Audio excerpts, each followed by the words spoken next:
Welcome back, everyone. Well, I don't think there's anything more important for the future of a community and its well-being than education. And as you know, we've been putting a lot of effort into following all of the different school budgets in all of the townships around us here in the North Country. And Glens Falls always stands out. Very, very progressive, very aggressive school district. Really cares about education. And joining me today is proof of that. We've got Paul Jenkins, who is the superintendent for Glens Falls City Schools. Welcome back, Paul. Thank you. Good to be here. And joining us is Bobby Yusko, who's assistant superintendent for business for Glens Falls City Schools. Nice to meet you, Bobby. You as well. Thank you. Welcome. Paul, I think we met, my God, it's got to be 10 years ago or something like that, right? And we've been following, like I told the viewers, we've been following all of the issues regarding school budgets and capital campaigns and whatever. And you've got a pretty big undertaking going on in Glens Falls, and that's why we asked you to come in. Tell us a bit about the capital project. We have an $18.3 million project that we're putting forward to our voters. The bulk of the project is really renovations and repairs to a good portion of our buildings. We have 6 buildings that have a number of things that we have to go through and fix. 2 years ago, we started a process with our architects to get our building condition survey done, and all of those things are on the list of things that we need to repair. And we also have a proposition for field lights for our football field. Right. We've been covering some of these issues. You know, when it comes to renovations, it's not something that happens every year, right? But it does seem to accumulate, and if you don't take care of it, then it only gets worse over time. So at one point or another, you got to start raising money to really secure the future of this campus. And it's really quite an extensive campus if you've been to the Glens Falls school. There's also a security issue, right, Bobby? We're living in different times now.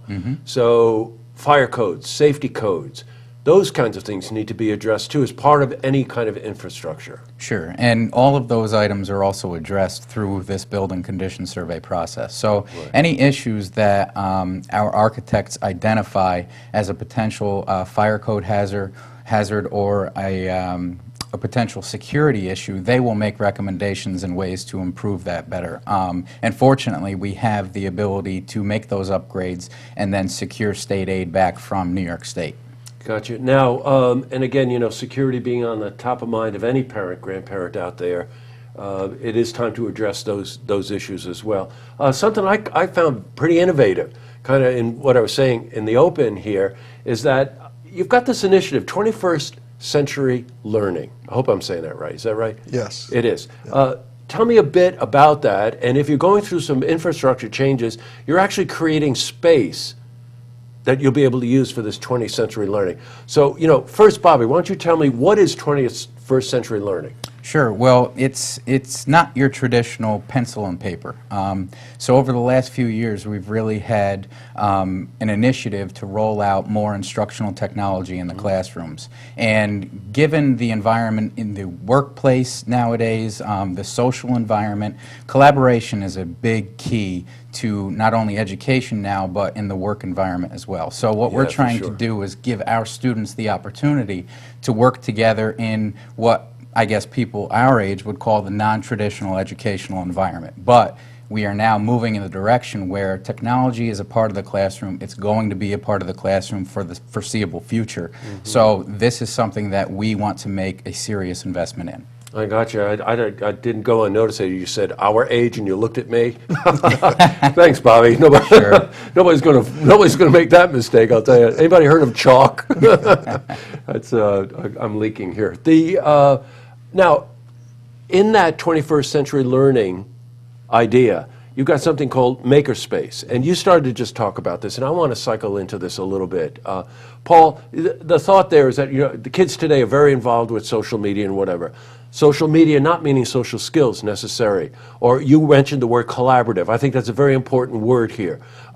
You're creating space for students to actually collaborate, right?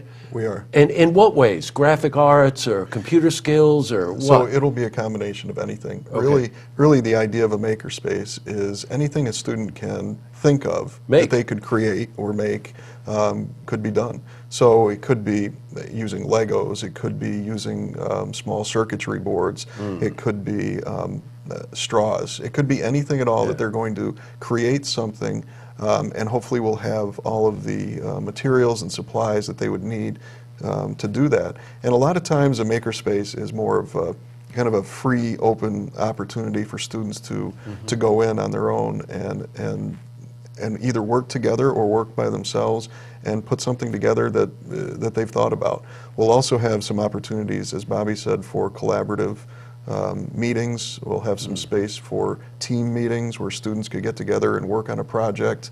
There could be some presentation materials that they would have. We'll have 3D printers, you know, things that we've been adding over the course of the years since we put the last project together with all of the wireless infrastructure. You know, and all of our students have a Chromebook, grades 7 through 12, actually 5 through 12.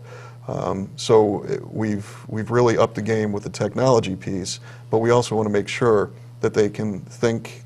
That is so they important. can, you know, work together. You know, that they can create something as a team and have those soft skills that we know they need to have, as well as understanding the technology. Well, you know, if you dip into this at all, and I always find this very interesting, the relationship between creative skills and cognitive skills, and so the impact that true socialization has on helping the students develop. Now, I want to cycle back on one thing, because a lot of what we're talking about has to do with 21st century learning, incorporating that into the curriculum and the thinking at the school, infrastructure changes, but there's a general fund. And I would tend to think that they might be more traditional things, music classes, art classes, things like that. The general fund that the community is voting on has a lot to do with protecting that, right? Sure. The 17-18 spending plan, the $43 million figure, which represents the proposed budget, continues to fund and make the investment in our arts programs, our music programs, our athletic programs, and that's something that's really important to us as administrators and community members. We know that it's not just what they learn in the classroom that will help these students become well-rounded community members who hopefully will give back at some point throughout their adult lives. Oh, you want a very forward-thinking school district, Glens Falls. And it's really true, because all of that ties together. I really second that. You know, it's not just what they're learning in the classroom. How do you make a well-rounded adolescent become a well-rounded adult? Sure. It's exposure to all of these things. It's all learning. All right, your mission, should you choose to accept it, next Tuesday, you're voting on this. Tuesday is the 16th, correct? Yes. Where are they voting? At Sanford Street Elementary School. Oh, Sanford Street Elementary, right off of Glen.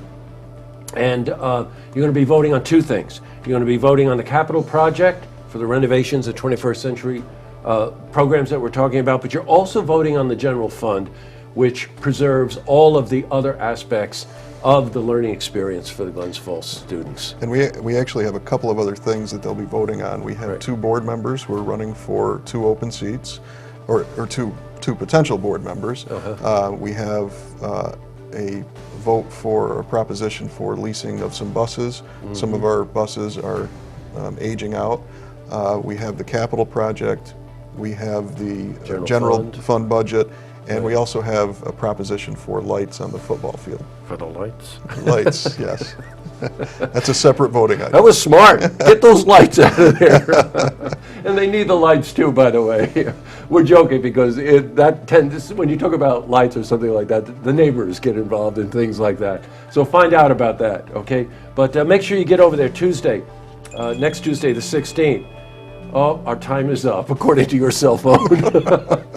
Paul, it's great to see you again. Thank you for coming in. You too. Bobby, great to see you too. You as well. Thank you. And really, congratulations on a really fine work that you do in there. Do you have to take that? Is it like the president or somebody like that? To see this interview again, you can head to our website, looktvonline.com.